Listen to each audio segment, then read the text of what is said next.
for Troy, I went down and I made a list of the things, of the reasons why this show does have a connection to noir. However, what I did realize is most shows today have a lot of connection to noir.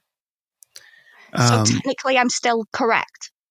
I think so in a certain way. I don't think that is the vibe that they were specifically trying to go for. I do think they're going for that sci-fi horror mystery kind of vibe. But in doing so, inherently, I think with mystery, it's hard to get away from the tropes of noir. And so here's my thing. I don't think the atmosphere and style is noir at all, in my personal feeling. So Troy, that's a check mark for you. However, plenty of noirs are very claustrophobic in setting. Not all of them, but a lot of them are. You can just feel the walls kind of closing in on the characters. And that's kind of where we have here. That's the whole basis for this show. Urban decay and gloom is a very strong film noir contender. And we have that on full display in From. As you were talking about the built set and everything, that's 100% what we got going on. There's lots of themes of isolation and entrapment in this show, which goes along with that sort of isolation. Claustrophobic sort of setting.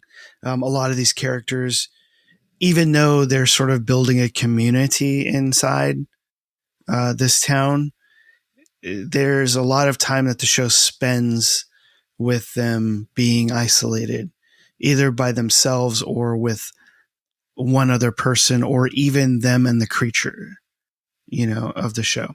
So there's a sort of isolation, but also that inescapable environment, which is very strong noir narrative.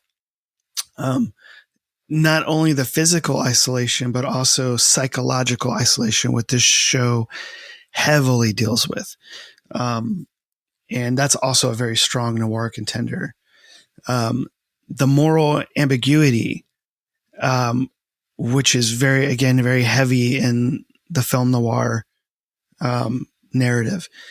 This show deals with a lot of moral ambiguity, but also it does deal with the sort of righteous morality as well. So it's less noirish with that than it could be. So I would probably lean towards, give that check mark to Troy on that one as well. Because I think it's more of like the secondary characters that kind of end up with moral ambiguity issues more so than the people that we're mostly following. Boyd was pretty like 50-50 about putting that guy in the box for a little while. And then the priest was like, you need to put the guy in the box. Sure. But was that morally, I'm not sure. I'm not sure that was morally, to be honest. Well, I don't know. I don't know.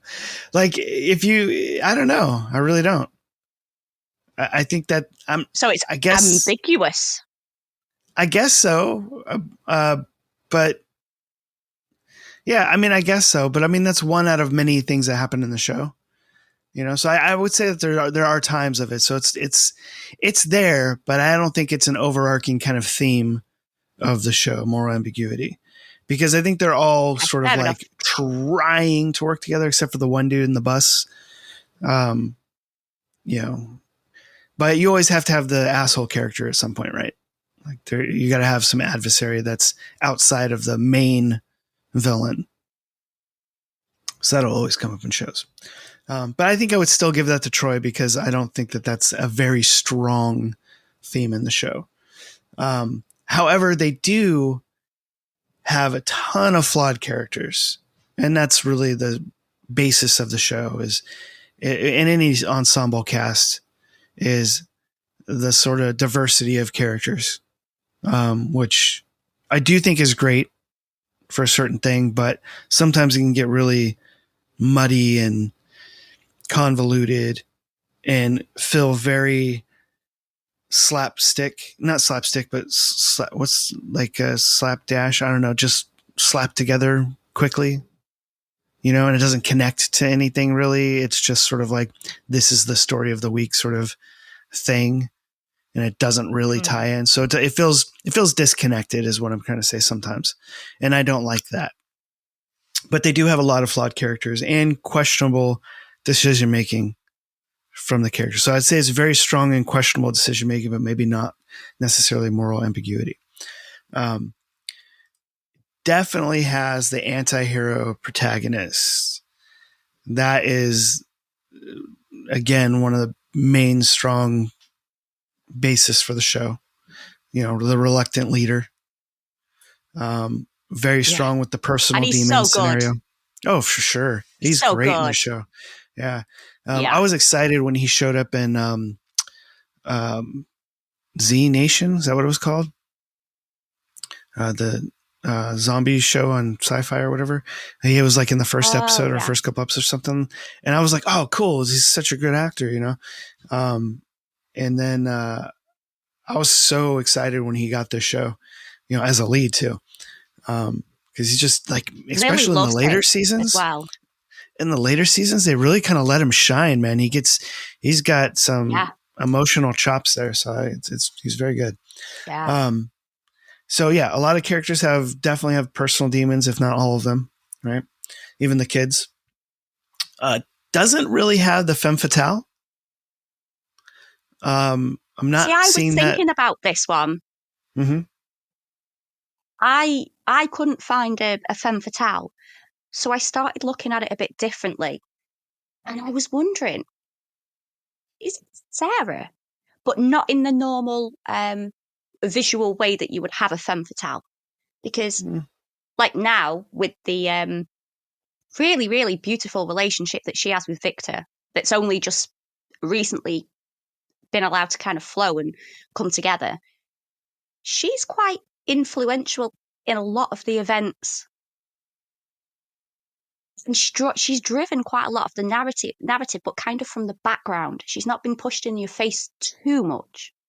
Mm-hmm. And I was wrestling with, could she kind of fit into that kind of character, perhaps, in a new way? Well, I think you're presenting that as like you're not very non-committal. Do you think she is, or do you not? Because like saying things like non-committal is my thing. Yeah, I noticed. This is your Brit speak. Like, could she? Perhaps, maybe. I'm just like, what do you think? Tell us, Carly. No, in my head, she kind of does, but obviously, I'm not very technical. I'm not very knowledgeable, so it's kind of just. Stop it. In my mind, that's kind of how I perceive her. But I could just be trying to fit her into a box that fits what I enjoy watching. So. Yeah, I wouldn't say she's a femme fatale. I don't think there's anything that sort of resonates with that sort of idea of having,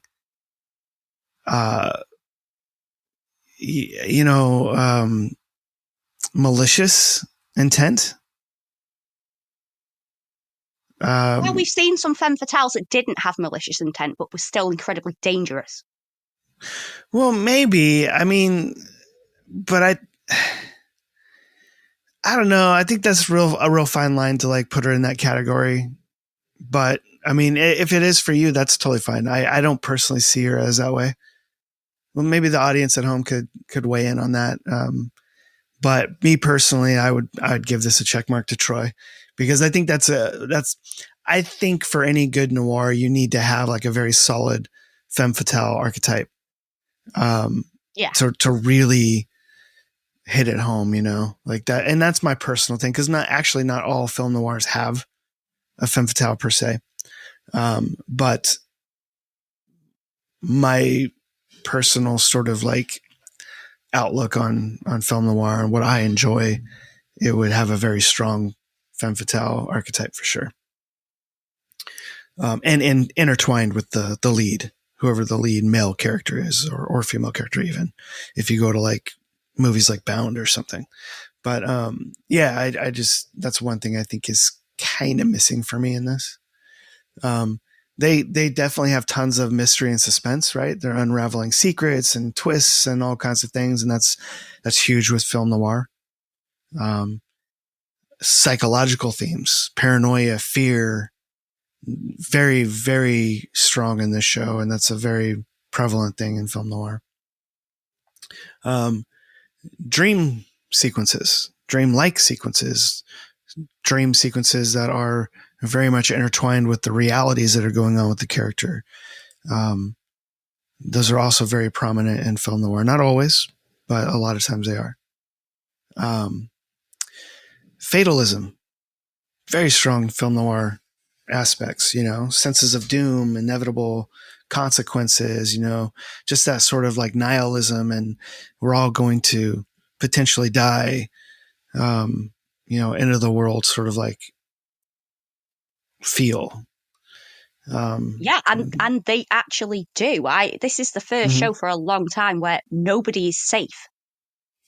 Genuinely. Yeah, I mean, I think that started becoming, because we talked a little bit about that in the Millennium After Millennium documentary, when they, killed off Peter Waugh. That was like 1998, and even at that time, Chris Carter was talking about this started becoming the fashionable thing to do, was killing off like main characters. And I think that all came about trying, as ratings grabs, trying to get people to watch the show, and like, but like you said, nobody is safe, and, anybody could be taken out, even a lead character. Yeah. Yeah. I think it's nice though, because in this setting, like, you can still take out the lead character and he can still be the lead character because the rules haven't been established enough to rule it out. So it's a very clever take on doing that. Yeah, and I agree with you. And I think that it's got two things going for them. One is that they start off the show showing you that no one's safe, right? So if the lead gets taken out, like, it's gonna suck, but you're probably not going to be super surprised if that happens. And I hope that doesn't, because, I mean, he's just so good in the show. But, I think that they've set it up in such a way that from the very beginning, as where most shows just, they get to like season 5 or 6, and they're like, hey, you know what? Let's just kill off the lead and maybe it'll give us some ratings, whatever. Which I think ends up being that late in the show kind of alienates people, Yeah, like shock value. It's like, we know why you've done it. Yeah. Sure. But I guess, it worked for Grey's Anatomy. It's still on season like 500, but I don't know. I got a whole bunch here, so I'm just going to keep going. Complex interpersonal relationships. It's another film noir trope. There's tons of that in this. Conflicted alliances. You've got the house on the hill, where some people are at, and then you got the other people that have their own homes, and they're at an internal sort of community war between each other with different ideas of how to be. Visual symbolism, that's pretty heavy in noir, and in this they have not only visual but physical symbolism with the talismans and things like that, and the symbols that people have seen in other parts of the show. I don't think it's very strong in the visual filmic quality of it, like the play of light and shadow and things like that. There are occasions, but this type of show really kind of just plays it straight in terms of that. I don't see a whole lot of that sort of like feel. So I'd say another check mark to Troy for that. There's no inner monologues in this show, right? There's no narrator or unreliable narrator. So disagree. But really? It's not an overall. Yeah, no, it's mainly from an episode. It's not overall, so it probably doesn't count. Yeah, I don't think it's they're in charge of narrating their own kind of past. Like when Father Cattry's talking about what happened with him when he, for all intents and purposes, beat somebody to death. Well, did he? Was that him? Like, he's the one in charge of telling the story, and frankly, I don't find it that trustworthy that that's what he's saying. Right. Well, that's what I'm getting from. Yeah, maybe we'll find that So out I don't later know. on. Yeah, I mean, I don't think that's a big enough theme throughout the show though to like really Yeah, that's fair enough. to really put it in there. But yeah, so I would give that to Troy as well. There's really no narration or unreliable narrator kind of thing. Crime and lawlessness, that's not super prevalent, but there's a few things, you know, like the Peaches. I think it was Peaches in like the first episode or whatever. And, you know, people later on in the series raiding the diner and, you know, they're Getting stabbed. yeah. There's definitely some elements of it, but I don't think it's like, it's a huge, like, again, arc in the story. So I would give that one to Troy as well. Like there's no prevalent, like just flat out crime and lawlessness in this show. They're all trying for the most part to get along. They're all trying to be decent humans. But of course they have different opinions and ideas. The violence and danger is super high, but it's more on a supernatural level. So there is that, but I think it's a bit different than normal noir. So I really wouldn't count that in our favor either. So I'd give that another check mark to Troy. I think there's a lot of ethical dilemmas. You were speaking of one with them putting them in the box, and so survival versus morality is a huge consideration in the show per se. I don't necessarily think it's moral ambiguity, but I definitely think that they weigh the ideas of our survival or my survival versus is this morally correct? So I always look at it like they seem to have a strong sense of what is moral, but also we might just have to do this because if we don't, we could all die, you know? There's not a lot of corruption in this. So as far as like crime noirs go, I think we're kind of out of this check mark to Troy.